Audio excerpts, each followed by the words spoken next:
Hello जो आपके सामने।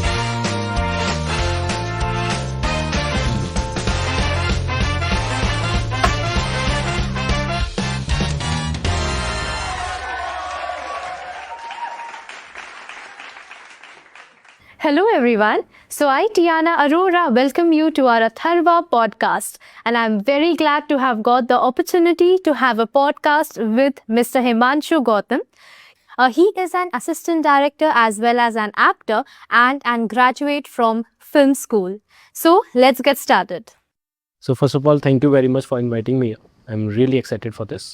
In fact, जब भी मेरे को बताया गया था that you guys are going to do a podcast with me, मैं तब से excited हूँ. मैंने कहा ठीक है यार, चलो let's do this. So yeah, you can directly dive into it. So as you belong to this film industry, could you elaborate what is drama for you? Drama like drama you want to know? Or the drama that we create on screen you want to know? Maybe the drama that we create on screen. Okay, that is better because the drama that I see off screen is so yeah. Everyone is like very aware about the drama that we create on screen because it's there. Matlab it's in the output that you see in theaters and on your television screens and everything. तो मतलब there is too much into it. मतलब वो drama create करने के लिए there is so much of havoc that we go through. It's a lot. Actors, performance, their costume, their art and everything, small bits and pieces, everything needs to be in that one alignment that looks pretty and also is delivering you the conviction, I'll say the conviction of the story. So yeah. So how would you differentiate the experience you had on theater and the experience you had in the film industry on set? Oh, so this is a very dramatical question for me. So, see, when I was in theater, I was the same guy actually. मतलब ऐसा कुछ difference नहीं है, but हाँ, there are a lot of difference in terms of language. मतलब जब आप theater से films में आते हो, या फिर I'll say कि जब आप switch करते हो from one place to another, there are a lot of things that you have to keep in mind. क्योंकि जब मैं theater करता था तो theater में ना सबसे बड़ी चीज़ जो होती है, that is conviction.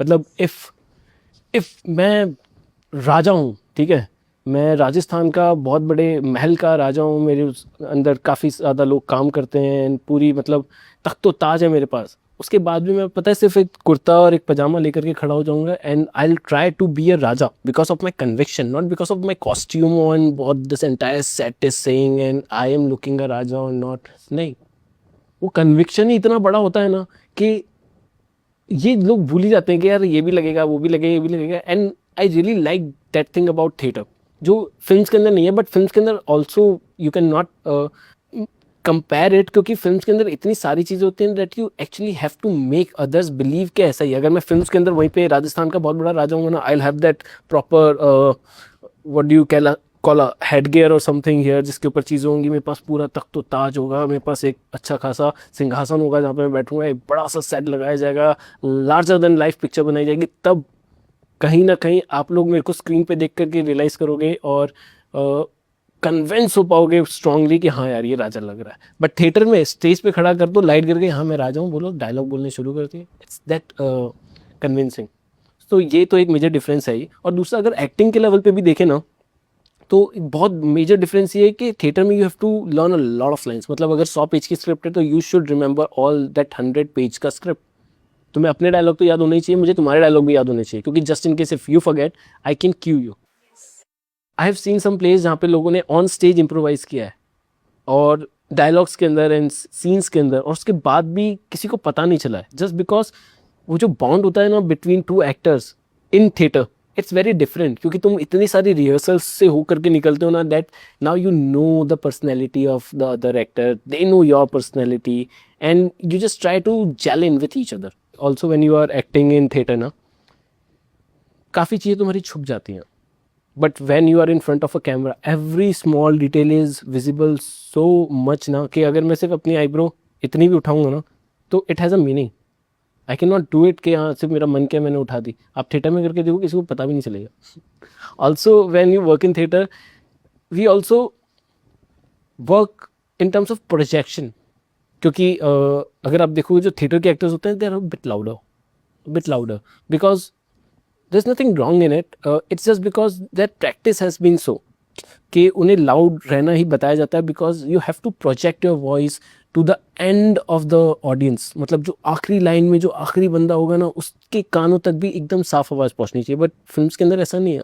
You can speak very softly and you can convey it the way you want, you don't have to project so much, and everything has been tackled in a way कि सब कुछ हो जाता है।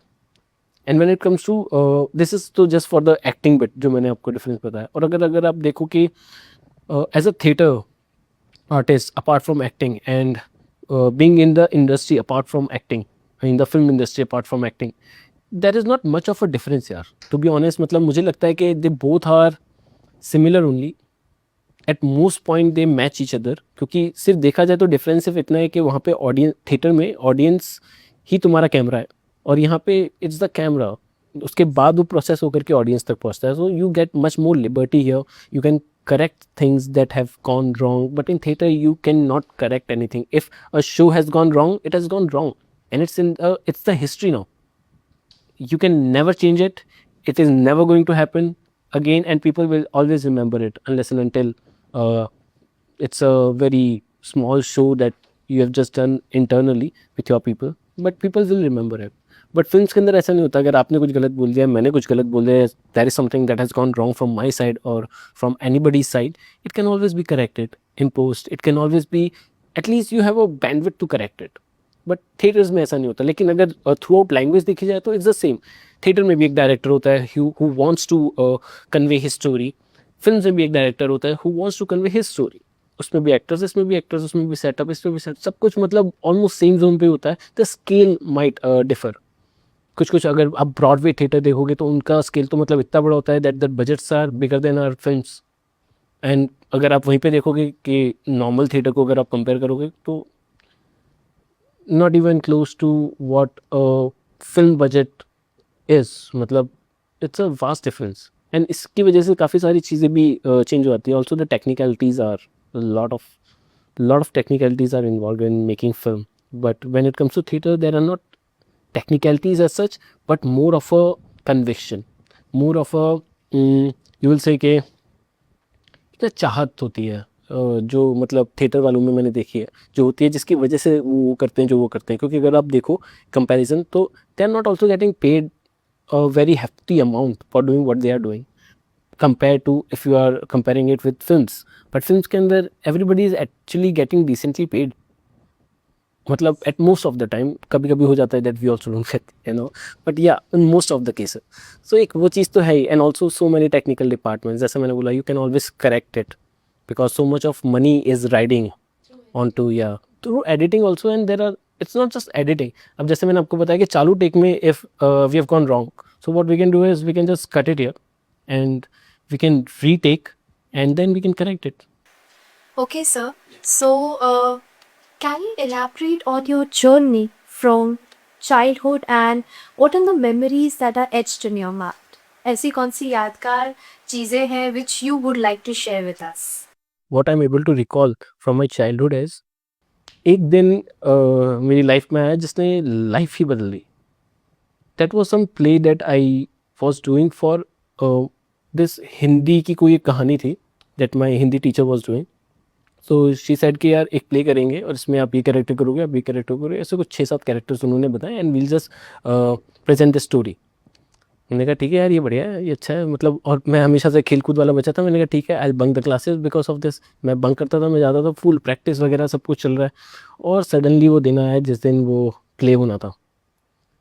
सब लोग excited है, सब लोग आ गए, पूरी क्लास बैठी हुई है सामने, and there is that cement का स्टेज एक जो था जिस पे हम लोग चढ़ करके सारी चीज़ें कर रहे थे, we presenting our play.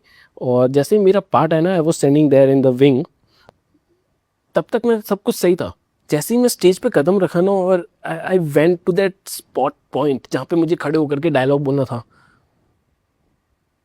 I just got blank. कुछ आ ही नहीं रहा है दिमाग में, ऐसा लगा जैसे कुछ था ही नहीं कभी दिमाग में। और ये जब सब कुछ हुआ तो उसके बाद मेरे को इतना ज़्यादा गुस्सा है ना खुद पे, I became very very very sad. मतलब इतना ज़्यादा हो गया था that it was a disgust for me. क्या ये कैसे हो सकता है मेरे साथ, बिकॉज मैंने कभी इस तरीके से खुद को देखा नहीं था कि ऐसा हो जाएगा। After remembering all the lines it happened. May be because कि मैंने लाइफ में कभी इतने सारे लोग एकदम सामने देखे नहीं थे, बट इट हैपन। और उसके बाद फिर मैंने ठाना कि यार मैं ना ये चीज़ ज़रूर करूँगा लाइफ में, I will be an actor and I will make sure I am a good actor. But फिर जब 10th के पेपर्स दिए मैंने, तो उसके बाद मैंने एक नुक्कड़ नाटक देखा, Dastak, from the same theatre group that I went into, Asmita theatre group. So जब मैंने वो देखा तो उसके बाद आई वेंट ऑल इन। मैं गया, मैंने ज्वाइन किया theatre, I did my rehearsals, I did my interview, everything. और फिर मैं कम्प्लीटली इसके अंदर आ गया कि I want to do theatre और ये यही है जो मैं करूँगा। फिर उसके बाद कुछ एक टाइम के बाद मैंने रियलाइज़ किया कि that theater cannot give me the kind of freedom that I want in life, and can also not give me the kind of stability that a person needs in life. So मैंने shift किया that I'll do films. जब मैं बॉम्बे आया ना, तो मैं मतलब ऐसे ही आ गया था रैंडमली उठ करके। मेरे घर वालों को लगा ठीक है अभी जाएगा 2-3 दिन में देखेगा और इसको नहीं समझ आएगा और ये वापस आ जाएगा। पर जब मैं बॉम्बे आया तो मैं उसके 1.5 साल बाद तक गए ही रहते, और मेरे पास वही जो मैं लिमिटेड चीज़ें लेकर के आया था। आई हैड वन डॉक्यूमेंट्स का फाइल विथ मी, इसके लिए मेरे सारे documents because that was required for the admission. उसके बाद मैं 1.5 साल तक गया नहीं, तब मेरे घर वालों को ऐसा लगा कि अब ये नहीं आएगा। शुरुआत में ना काफ़ी डिफ़िकल्टीज नहीं, लेकिन you can say this was because there was a lack of information. करते करते तो मेरे को पता था बस बैंड स्टाइल, तो सबसे पहले बैंड स्टाइल करा बॉम्बे आ गया। देयर इज़ दैट फोर्ट, वो पेंड्रा फोर्ट, तो वहाँ से ना सीलिंग दिखता। आज जो फोटो मेरे पास है, मेरा फर्स्ट डे जिस दिन मैं आया था बॉम्बे, उस दिन मैंने सिर्फ 2 या 3 पिक्चर्स ही क्लिक की थी, जिसमें से एक फ़ोटो वो है जो आज भी मैं अपने पास रखा हूँ।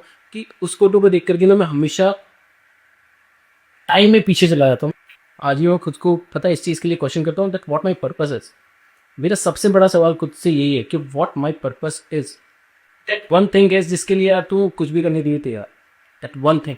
और मुझे लगता है कि this is it, this is the purpose of my life, working in the film industry, living the dream and working around it. It's the best thing that has ever happen to me in this entire life अभी तक के लिए। तो touch wood, this is it from my side.